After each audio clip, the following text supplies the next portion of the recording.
नमस्कार सांग माने मोर जदि ये भिडियोटा आपण मानकु जदि भल लागिला ताहाले गुटे लाइक करिदेबे।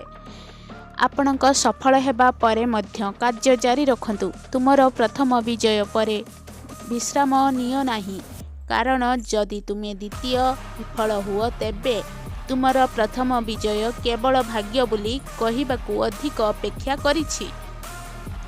अन्यतम लोकप्रिय एपीजे अब्दुल कलाम को उद्देश्य आपण को प्रथम युद्ध रे जीतिबा परे मध्य निजकू कठिन परिश्रम करने कही थाए। एक छोट विजय रे सुगध बंद करिबारे युद्ध रे आपणकर विजय बाधा सृष्टि करिपारे। अधिक किछि लोक सर्वदा तुमको विफल हेबाकू इच्छा करती। जदि तुमे तुमर प्रथम सफलतार किछि समय परे विफल हुओ सेमाने तुमर कठिन परिश्रम परिवर्ते भाग्य को तुमर विजयर श्रेय देवार सुजोग पाती।